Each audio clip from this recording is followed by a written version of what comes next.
पिछले कुछ सालों में अडानी ग्रुप कई कंट्रोवर्सीज के सेंटर में रहा, लेकिन हिंडनबर्ग रिसर्च की एलिगेशंस जितनी प्रोमिनेंट कंट्रोवर्सी शायद ये कभी हुई हो। इन एलिगेशंस में स्टॉक मैनिपुलेशन और फ्रॉड के आरोप शामिल हैं, जो सिर्फ न्यूज हेडलाइंस ही नहीं बल्कि इंडिया के जुडिशियल फ्रेमवर्क को भी टेस्ट करते हैं। आपको बता दूं कि सुप्रीम कोर्ट में मंडे यानी कि 27 जनवरी को अडानी ग्रुप से जुड़ी हुई एक पिटीशन पर सुनवाई की गई, जिसने न केवल अडानी ग्रुप की पहले की टेंशंस को और बढ़ा दिया बल्कि लोगों का ध्यान भी अपनी ओर खींचा। आपको याद होगा कि जनवरी 2023 में हिंडनबर्ग रिसर्च, एक वेल नोन शॉर्ट सेलर, ने एक डैमनिंग रिपोर्ट रिलीज की थी जो अडानी ग्रुप को टारगेट करती थी। रिपोर्ट में स्टॉक मैनिपुलेशन, फ्रॉड और गवर्नेंस लैप्सेस के आरोप लगाए गए थे। अडानी ग्रुप ने इन एलिगेशंस को वेहेमेंटली डिनाई किया और उन्हें मैलिशियस, मिस्चीवियस और manipulative selections of public available information कहा, जो सिर्फ हिंडनबर्ग के फाइनेंशियल इंटरेस्ट सर्व करने के लिए डिजाइन की गई थी। इस रिपोर्ट एलिगेशन में ये भी कहा गया था कि अडानी ग्रुप की कंपनीज अपने स्टॉक प्राइसेस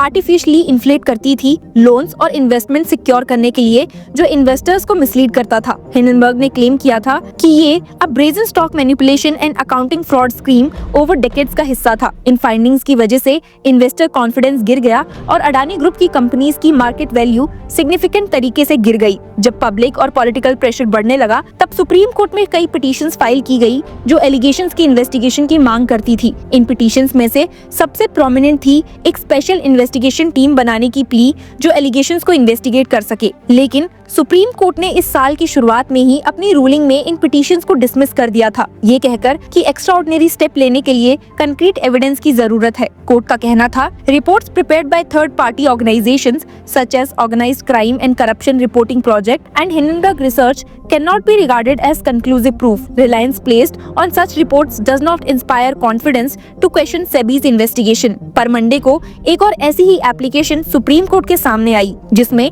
एडवोकेट विशाल तिवारी, जो एक्टिवली मैटर परस्यू कर रहे थे, ने एक और एप्लीकेशन फाइल की जो सेबी को हिंडनबर्ग एलिगेशंस पर कंक्लूसिव इन्वेस्टिगेशन रिपोर्ट सबमिट करने के लिए डायरेक्शन मांगती थी। इसके अलावा उन्होंने हिंडनबर्ग रिसर्च की एक फ्रेश एलिगेशंस की प्रॉब की भी डिमांड की, पर सुप्रीम कोर्ट रजिस्ट्री ने इस एप्लीकेशन को रिजेक्ट कर दिया था, ये कहकर कि ये इशू पहले ही कोर्ट के अर्लियर रूलिंग में एड्रेस हो चुका है। पर आपको बता दूं कि एडवोकेट तिवारी ने इस रिजेक्शन को चैलेंज किया था और आर्ग्यू किया था कि ये matter further judicial scrutiny deserve करता है, स्पेशली कंसीडरिंग इसके इम्प्लीकेशंस कॉर्पोरेट गवर्नेंस और इन्वेस्टर कॉन्फिडेंस के लिए। सोमवार को सुप्रीम कोर्ट बेंच, जो जस्टिस जेबी परदीवाला और जस्टिस आर माधवन से बनी हुई थी, ने इस चैलेंज को सुना है। बेंच ने शार्पली पिटिशनर्स की मेरिट को क्वेश्चन किया। जस्टिस परदीवाला ने कहा, how much cost should be imposed on the petitioner. ये कोर्ट की फ्रस्ट्रेशन को रिफ्लेक्ट करता है जो फ्रिवलस पिटिशंस को लेकर था। आखिर में कोर्ट ने पिटीशन डिसमिस कर दी बिना किसी कॉस्ट को इम्पोज किए हुए, ये एम्फसाइज करते हुए कि judicial resources already resolved issue पर वेस्ट नहीं किए जाने चाहिए।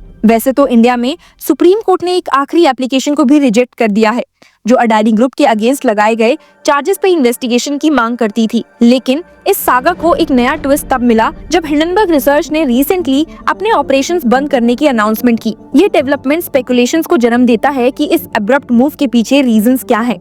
कुछ एनालिस्ट का कहना है कि शॉर्ट सेलर्स शायद इंडियन एंड यूएस अथॉरिटीज के ज्वाइंट इन्वेस्टिगेशन से बचने की कोशिश कर रहे हैं, स्पेशली डोनाल्ड ट्रंप के दोबारा पावर में आने के बाद चेंजिंग पॉलिटिकल डायनामिक्स के चलते। हिंडनबर्ग का सीन से एग्जिट करना क्रिटिकल क्वेश्चंस उठाता है, जैसे कि क्या थर्ड पार्टी ऑर्गेनाइजेशंस जो इन्वेस्टिगेटिंग रिपोर्ट्स पब्लिश करती हैं, जिनका मार्केट पे सिग्निफिकेंट इम्पैक्ट होता है, उन्हें अकाउंटेबल होल्ड किया जा सकता है। अगर उनके क्लेम्स अनफाउंडेड प्रूव होते हैं तो फाइनेंशियल और रेपुटेशनल डैमेज के लिए उन्हें रिस्पॉन्सिबल ठहराना सही है या नहीं। हालांकि इंडियन सुप्रीम कोर्ट का इंसिस्टेंस कंक्रीट एविडेंस पर है rather than relying on third party reports, जो फंडामेंटल जुडिशियल प्रोसेस प्रिंसिपल्स को अंडरलाइन करता है, which are fairness and impartiality। पर एक्स्ट्रा टेरिटोरियल जुरिसडिक्शन का अब तक अडानी ग्रुप को लेकर कोई क्लियर स्टैंड नहीं है। सुप्रीम कोर्ट ऑफ इंडिया ने अपने डिटेल्ड ऑर्डर डेटेड 3 जनवरी 2025 में कोर्ट ने रिपीट किया था कि एलिगेशंस जो एक्सटर्नल रिपोर्ट्स पर बेस्ड हैं, उन्हें इंडिपेंडेंट इन्वेस्टिगेशंस के जरिए सब्सटैंशिएट करना जरूरी है। कोर्ट का कहना था, reliance placed by petitioners on newspaper articles और reports by third party organisations does not inspire confidence to question SEBI's investigation. ये प्रिंसिपल आज के एरा में खास मायने रखता है, जब इंफॉर्मेशन आसानी से मैनिपुलेट और वेपनाइज की जा सकती है फाइनेंशियल और पॉलिटिकल गेन के लिए। सुप्रीम कोर्ट की रूलिंग्स सेबी पर भी फोकस डालती है, जो अडानी ग्रुप के अगेंस्ट एलिगेशंस की इन्वेस्टिगेशन करने का जिम्मेदार है। क्रिटिक्स ने सेबी की पेस और ट्रांसपेरेंसी पर सवाल उठाए थे, लेकिन कोर्ट ने रेगुलेटर की एबिलिटी पर अपना कॉन्फिडेंस एक्सप्रेस किया कि वो फेयर और थोरो इन्वेस्टिगेशन कर पाएंगे। सेबी की ऑटोनॉमी को अपहोल्ड करके कोर्ट ने सिग्नल दिया कि वो इंडिया के फाइनेंशियल रेगुलेटरी फ्रेमवर्क की इंटीग्रिटी को प्रिजर्व करना चाहते हैं। साथ ही सेबी को अपनी इन्वेस्टिगेशन जल्दी कंप्लीट करने की जरूरत है ताकि अडानी ग्रुप की प्रैक्टिसेस पर लिंजरिंग डाउट्स एड्रेस हो सके। आपको बता दूं कि हिंडनबर्ग रिपोर्ट और यूएस इंडिक्टमेंट केस पर भी अडानी ग्रुप अपनी इनोसेंस को मेंटेन किए हुए हैं और सब एलिगेशंस को कैटेगोरिकली डिनाई कर दिया है।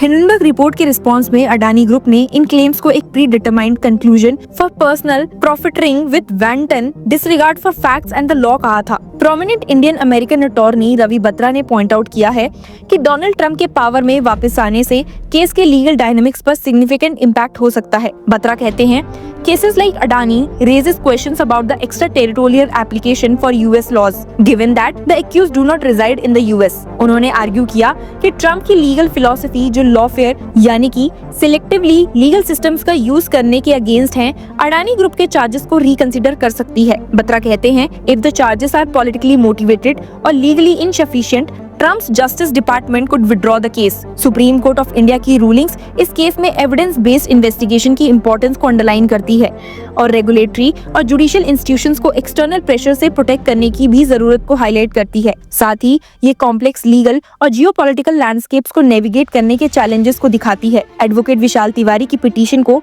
सुप्रीम कोर्ट का डिसमिस करना हिंडनबर्ग अडानी सागा का एक और चैप्टर है। कोर्ट की रूलिंग ने कुछ एस्पेक्ट्स पर क्लैरिटी दी है, लेकिन काफी क्वेश्चंस अब भी अनआंसर्ड है। जैसे जैसे सेबी अपनी इन्वेस्टिगेशन कंटिन्यू करेगा, फोकस इस बात पर होगा कि जस्टिस सर्व किया जाए, चाहे इसका मतलब अडानी ग्रुप को अकाउंटेबिलिटी के लिए होल्ड करना हो या अनफाउंडेड एलिगेशन से उनका नाम क्लियर करना हो। ये केस एक रिमाइंडर है कि पावर और अकाउंटेबिलिटी, लॉ एंड पॉलिटिक्स और एविडेंस एंड स्पेकुलेशंस के बीच एक डेलिकेट बैलेंस होता है। आने वाले महीने क्रूशियल होंगे इस हाई स्टेक्स लीगल बैटल के आउटकम और कॉर्पोरेट गवर्नेंस, जुडिशियल इंटीग्रिटी और ग्लोबल अकाउंटेबिलिटी पर इनके इम्प्लीकेशंस को डिफाइन करने के लिए।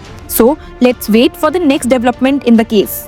Hello law lovers and justice seekers, welcome to Law Chakra. हम आपके लिए लेकर आए हैं कुछ बहुत ही exclusive. Introducing Law Chakra prime membership, जो आपको देगा exclusive access like never before. चाहते हो कि सबसे पहले आपको मिले latest legal updates? Law Chakra Prime के साथ आपको मिलेगा early access to exclusive content, critical case analysis, courtroom battle का ब्रेकडाउन, वो भी बाकी व्यूअर्स से पहले। मोर अपडेट्स, मोर एनालिसिस, यानी कि फुल इनसाइडर एक्सेस, वो भी बस घर बैठे। यही नहीं, प्राइम मेंबर को मिलेगा access to exclusive interview session with renowned जजेस, लीगल एक्सपर्ट्स एंड लॉयर्स। ऐसे इनसाइट्स जो आपको कहीं और नहीं मिले। इसी के साथ अगर आप कभी सोचे कि हम कैसे लेकर आते हैं आपके लिए ये लीगल अपडेट्स, तो इसके लिए भी प्राइम मेंबर्स के लिए है हमारे पास एक special sneak peek behind the scenes of law chakra. Brainstorming session से लेकर ब्लूपर्स तक सब कुछ। In short, more content, more update and more analysis. Political legal controversies हो या इन डेप्थ लीगल सेशंस, सब कुछ आपको मिलेगा एट वेरी मिनिमल प्राइस। बनिए लॉ चक्र की प्राइम मेंबर और अनलॉक कीजिए full potential of legal knowledge. अभी ज्वाइन कीजिए।